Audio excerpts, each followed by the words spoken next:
You know, when you think of a sloth, you probably think lazy, right? They're the animal kingdom's poster child for taking it easy.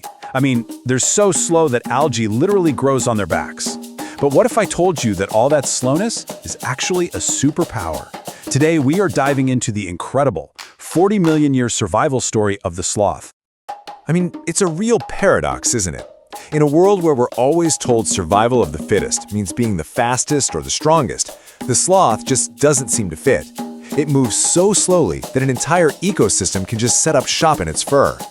So the big question is, how on earth has this creature managed to survive when so many others haven't?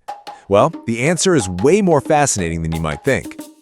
All right, first things first. Let's tackle the biggest myth about sloths, that just because they're slow, they're an easy meal. As we're about to find out, the sloth has a couple of secret weapons up its sleeve that have absolutely nothing to do with speed. So, the first big reason sloths have survived for so long is, well, they apparently taste bad. Seriously, for predators like jaguars, trying to hunt a sloth is a whole lot of work for a meal that's just not very good.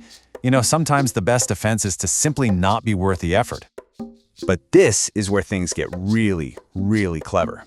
The sloth's most famous trait, that incredible slowness, it's not a weakness at all. It's actually one of its greatest strengths. This isn't laziness, folks. This is a highly evolved form of stealth. Think about it. Most predators in the rainforest have eyes that are built to spot sudden movements. A sloth, moving at a snail's pace, just doesn't even register. It blends right in, looking like another lump on a branch, or just a few leaves swaying in the breeze. It's like the ultimate game of hide and seek, and the sloth is an absolute master. And that camouflage, it goes even deeper than just moving slowly. You see, a sloth's fur isn't just fur. It's more like a bustling city, a whole self-sustaining world that it carries around on its back. And this isn't just a random bunch of creatures hanging out. The green algae gives the sloth amazing camouflage.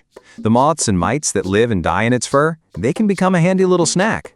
And get this, some of the fungi and bacteria actually produce antibiotic compounds, which could be helping the sloth stay healthy.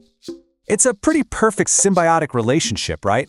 The sloth gives them a home, and in return, all its little furry residents provide camouflage, nutrition, and maybe even medicine.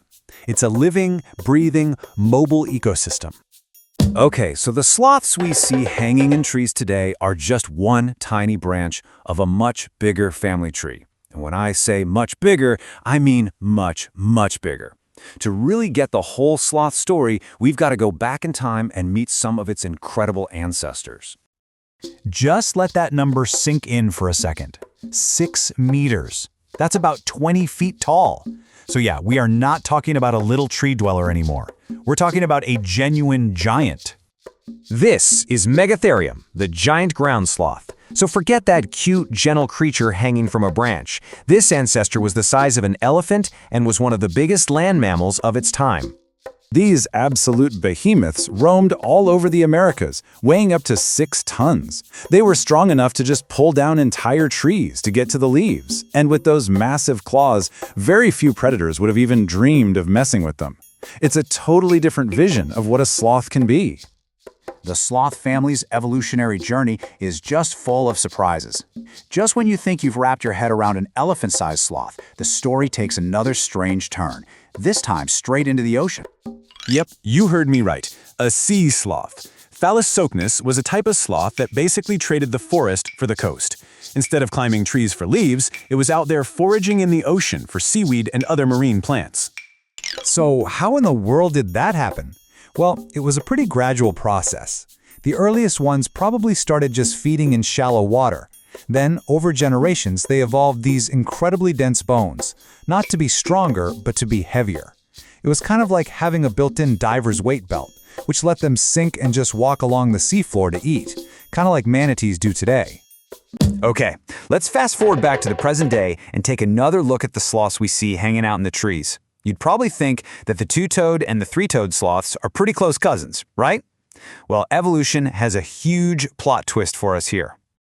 So even though they look so similar, these two are not closely related at all. The two-toed sloth is actually a distant relative of those giant ground sloths we just met. But the three-toed sloth, it comes from a totally different evolutionary line. They're in different families, which makes them about as different as a cat is from a dog. So why do they look so much alike? Well, the answer is this really cool concept called convergent evolution. It's basically what happens when two totally different species face the same kinds of challenges and, over millions of years, they independently come up with the same solutions. In this case, that means long arms, claws for hanging, and a super slow metabolism. So for millions and millions of years, these two groups evolved on totally separate paths, but they both ended up with a remarkably similar body plan.